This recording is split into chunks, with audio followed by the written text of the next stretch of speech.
दोस्तों, सितंबर 2025 की ये बात है और दिल्ली में विवेक नगर कॉलोनी में एक नौकरानी होती है। वह एक कोठे के ऊपर काम किया करती थी और वह नौकरानी यहीं पर काम किया करती थी, यहीं पर रहा करती थी, यहीं पर खाकर यहीं पर सो जाया करती थी और यह काम करती थी। एक रात को वह सोती है और सोते सोते उसे अचानक से एक सपना दिखाई देता है। सपना दिखाई देता है तो वह जो लड़की है, वह जो नौकरानी है, वह जोर जोर से चीखना चिल्लाना शुरू कर देती है। जैसे ही वह चीखना चिल्लाना शुरू करती है तो उसके चीखने और चिल्लाने की जो आवाज है उसके मालिक और मालकिन तक पहुंच जाती है।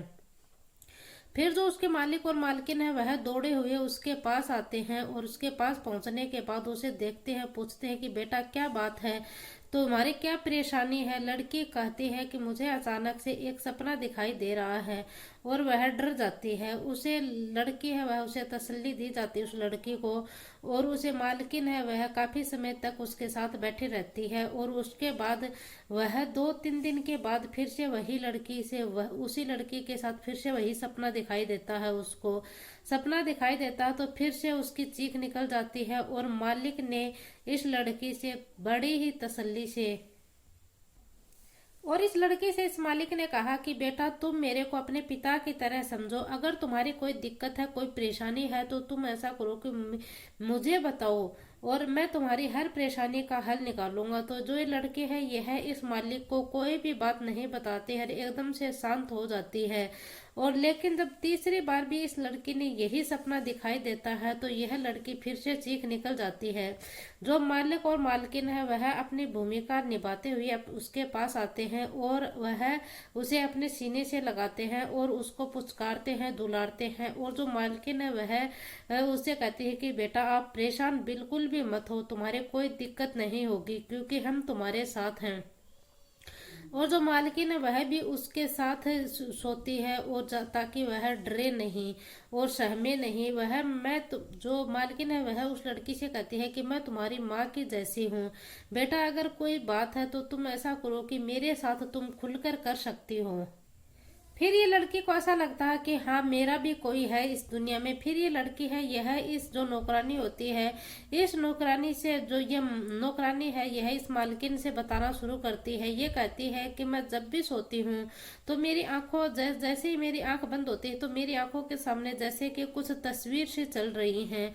और खासकर जब मेरी आंखें बंद होती हैं तो एक आवाज होती है, वह आवाज मेरे कान के पास आकर से जैसे कि एकदम से धीमे से वह आवाज निकलती है। वह मेरा नाम लेती है जैसे कि आराम से धीरे से, जैसे कि संजीदा करके ऐसे बुलाते हैं। और यह नाम मेरे लेती है तो मैं एकदम से डर जाती हूँ, चौंक जाती हूँ, तभी मुझे पसीने पसीने हो जाते हैं। और इसके बाद मुझे पूछा कि बेटा ऐसा क्या हुआ। जो मालकिन है वह उस लड़की नौकरानी से पूछती है कि बेटा ऐसा क्या हुआ जैसे तुम्हारी आवाज है तुम उससे डर जाती हो। तो उसने कहा कि जो मेरी एक सहेली है और जिस सहेली का नाम होता है सोनिया, और सोनिया के साथ बहुत ही गलत हुआ था, उसका बलात्कार हुआ था और उसकी हत्या भी हो गई। उसकी हत्या मैंने मेरी आंखों से देखी थी।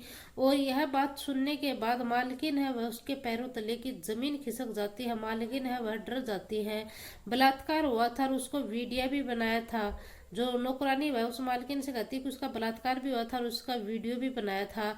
और किसी ने बनाया, क्यों बनाया, बारे में बातचीत की जाती है तो ज्यादा बातचीत नहीं कर पाती है, वह ज्यादा कुछ नहीं बता पाती है। आखिरकार जो मालिक और मालकिन है वह नौकरानी को लेकर जो नजदीकी पुलिस स्टेशन है वहां पर पहुंच जाते हैं।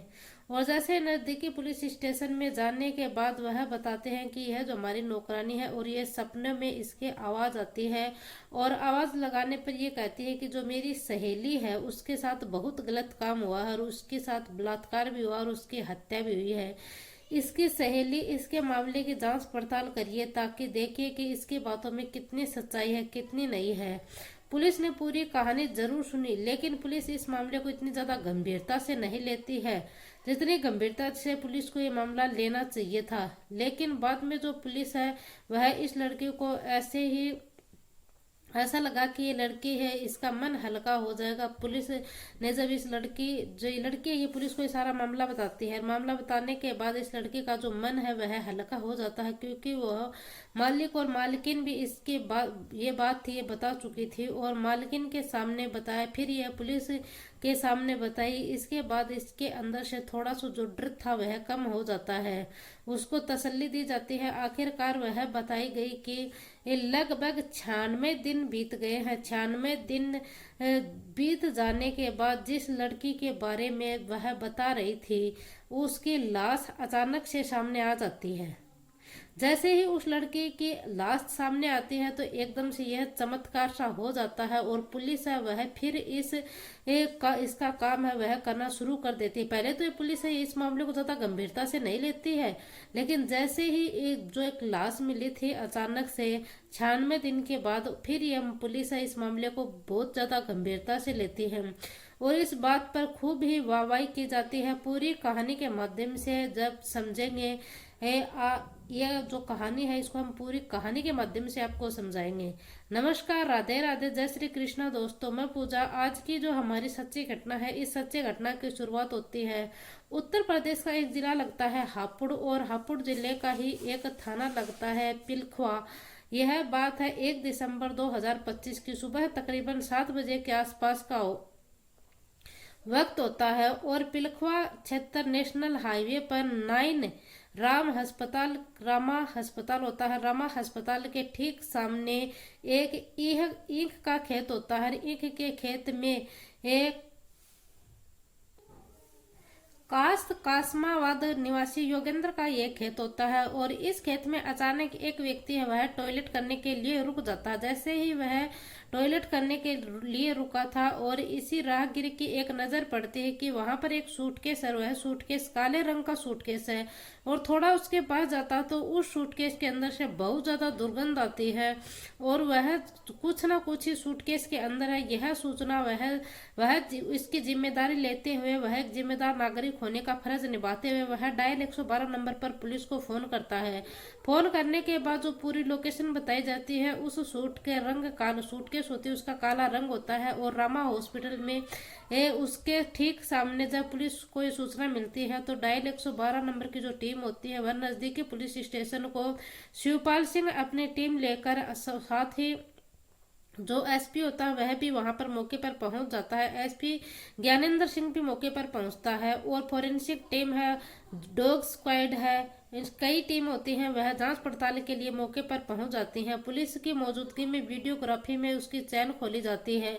खोलने पे पता चलता है कि उसके अंदर एक जो लड़की है उसकी लाश मिलती है और अंदाजा लगाया जा सकता है कि यह लड़की की जो लाश है यह किसी महिला की लाश है, लेकिन इससे अंदाजा लगाया जा सकता है कि लगभग ये 10 या 12 दिन पुरानी बॉडी है और लाश को वो कब्जे में लेने के बाद पुलिस वह जांच पड़ताल में लग जाती है। घटना स्थल से जो तमाम सबूतें हैं वह जुटाने के बाद जो आसपास के इलाके हैं, सीसीटीवी कैमरे हैं, हर सीसीटीवी कैमरे को खंगालने की कोशिश की जाती है, लेकिन पुलिस को यहाँ से कुछ भी हाथ नहीं लगता है। अधिकारी आखिरकार जो मरने वाली लड़की है उसकी हत्या करने वाला कौन है, कौन यहाँ पर उसको फेंक कर गया है। पुलिस है एक तरह के व्यक्ति दिन थे वह बीतते जा रहे थे जैसे ही वक्त बीत रहा था और लेकिन जो पुलिस है वह पुलिस को यहाँ पर कोई भी सफलता हासिल नहीं हो रही थी। पुलिस है यह कई जिलों में सभी थानों में इसकी सूचना भिजा दी थी।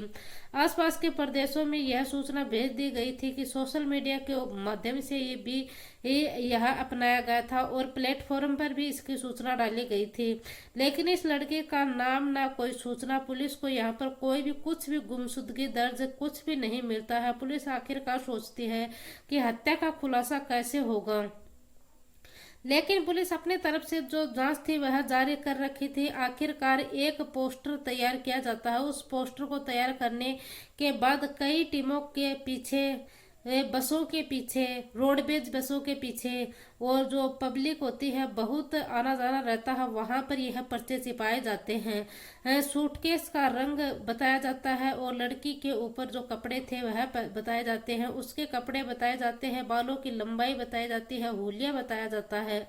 हुलिये में जानकारी है कि पोस्टर में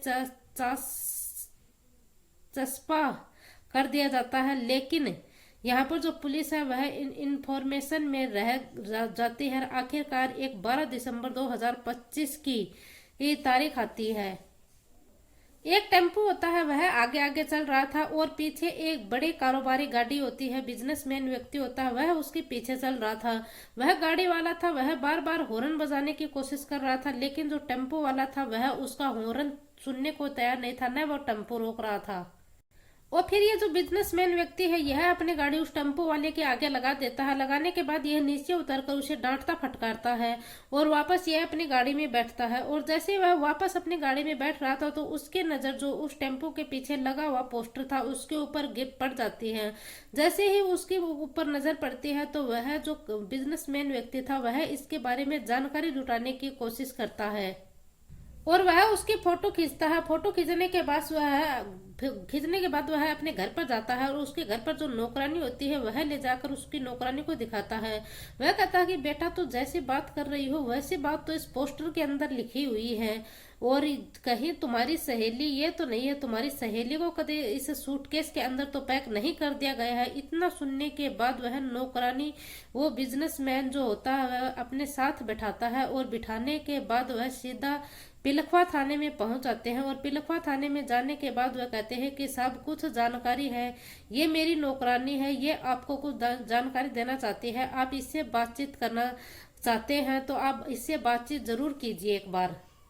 और फिर पुलिस वाले हैं वह इस लड़की से बात करते हैं तो ये लड़की कहती है कि साहब मेरे को वो तारीख है वह पक्की याद है। वह तारीख थी 28 अगस्त 2025 की और जिसका जो मेरी सहेली थी उसका नाम सोनिया था और सोनिया की हत्या हुई थी। यह जो कपड़े देखकर मैं साफ साफ अंदाजा लगा सकती हूँ, साफ साफ कह सकती हूँ कि यह कपड़े मेरी सहेली का है। जैसे पुलिस वालों ने यह बात सुनी तो वो उनके जो अवशेष मिले थे उनका अंतिम संस्कार तो कर दिया गया था, क्योंकि जो 72 घंटे तक पुलिस इसका इंतजार किया था और किसी ने इसका क्लेम नहीं किया तो इसके बाद इसका अंतिम संस्कार तो हो गया था। लेकिन समाज में जो होता है वह फोटो होती है और फोटो को देखकर पहचान की जाती है उसकी सहेली के जो, लेकिन जो उसके काम किसने किया था तभी उसके एक नाम लेती है। नाम आता है अंकित और अंकित होता है वह हापुड़ जिले का ही रहने वाला होता है।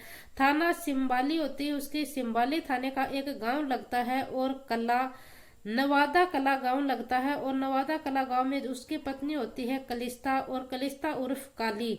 और यह झारखंड जिले के सिमडेगा एक थाना लगता है डेर और डेर थाने क्षेत्र का ही एक गांव लगता है केरिया और केरिया कुड़ पानी वहां की रहने वाली एक कलिस्ता उर्फ काली और अंकित जो कि उसका हापुड़ सिम्भाली का रहने वाला होता है। और पुलिस की टीम है यह इस जाल बनाया था और जाल बनाने के बाद आखिरकार अंकित और उसको जो पत्नी होती है कलिस्ता और ये उर्फ काली उनको गिरफ्तार कर लिया जाता है। गिरफ्तार करने के बाद पुलिस है इनसे जानकारी जुटाने की कोशिश करती है। दरअसल जब इनसे जानकारी जुटाने पर पता चलता है कि जो कलिस्ता उर्फ काली है यह अंकित उसकी दूसरी पत्नी है।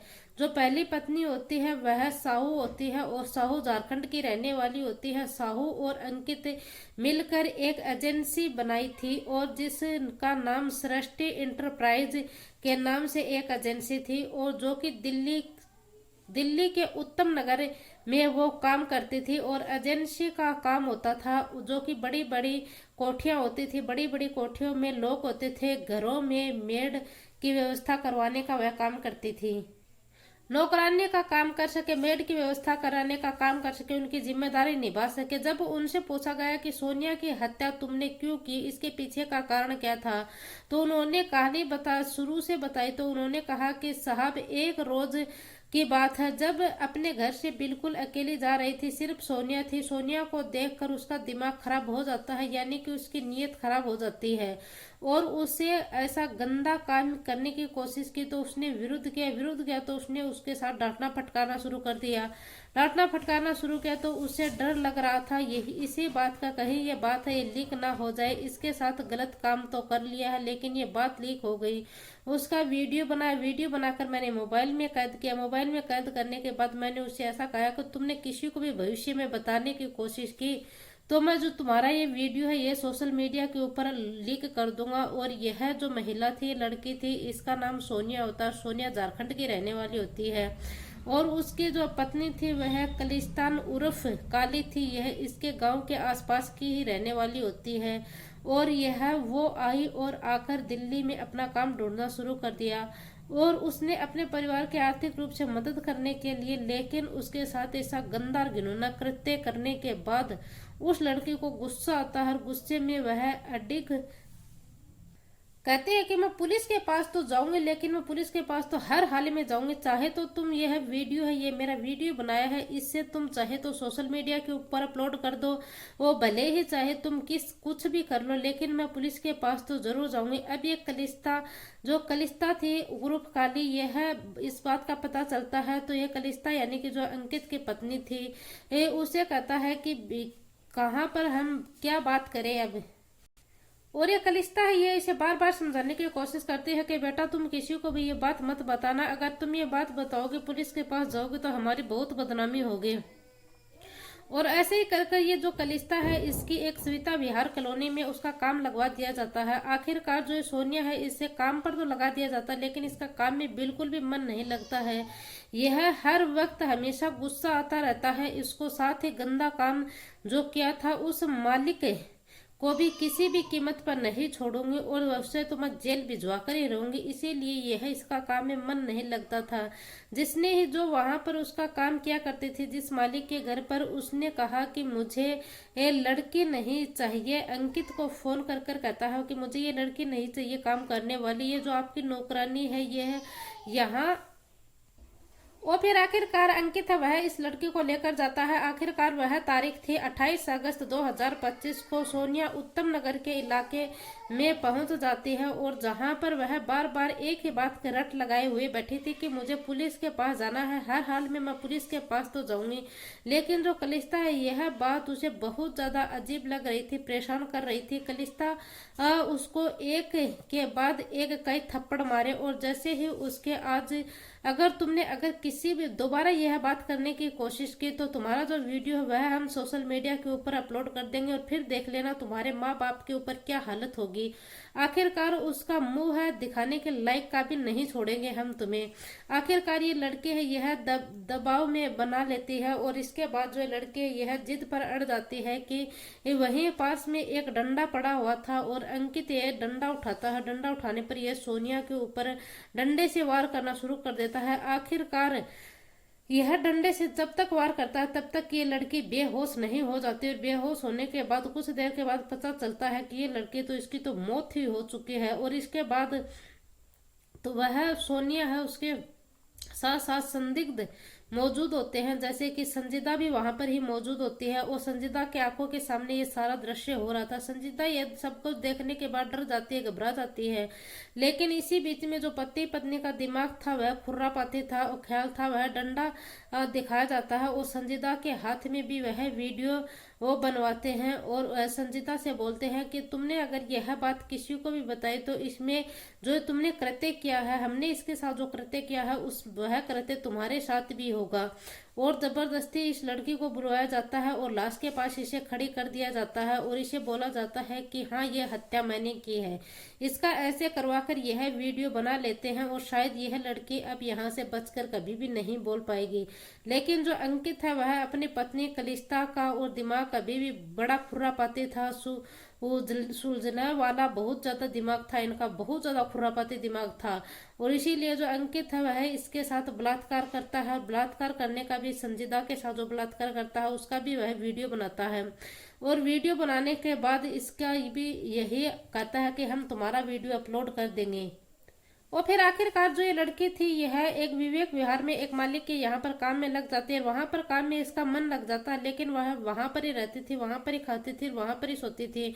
तो रात को इसे, जैसे कि ये सोनिया है यह संजीदा को जैसे कि रात को आवाज लगाती थी, संजीदा संजीदा, ऐसे ही कर कर इसको रात को सपने आया करते थे। और मालिक ने ऐसा लगता कि जैसे कि साइको की दिक्कत हो गई है, इसकी इतनी हालत खराब हो गई थी। यह सूटकेस की जो हत्याकांड है, यानी कि जो 28 अगस्त की जो तारीख थी 28 अगस्त 2025 को, और फिर 1 दिसंबर 2025 को जब ये सूटकेस मिला था तो ये पुलिस है ये पोस्टर चिपकाया था। इस पोस्टर से ही इस मालिक को मिला था। मालिक और मालकिन वह इस लड़की को इंसाफ दिलाना चाहते थे। आखिरकार इस घटनाक्रम का खुलासा हुआ था। हापुड़ की पुलिस है वह इन दोनों आरोपी पति पत्नियों को गिरफ्तार कर लिया जाता है और गिरफ्तार करने के बाद इन्हें सलाखों के पीछे डाल दिया जाता है। इसके ऊपर केवल हत्या का ही चार्ज नहीं बल्कि इसको लड़कियों के साथ गलत काम करने के चार्ज भी लगाए जाते हैं। दोस्तों, इस पूरी घटनाक्रम का सुनाने का उद्देश्य मेरा किसी को परेशान करना नहीं है, किसी को दिल को ठेस पहुंचाना नहीं है, बल्कि आपको जागरूक करना है, सचेत करना है। जय हिंद, जय भारत।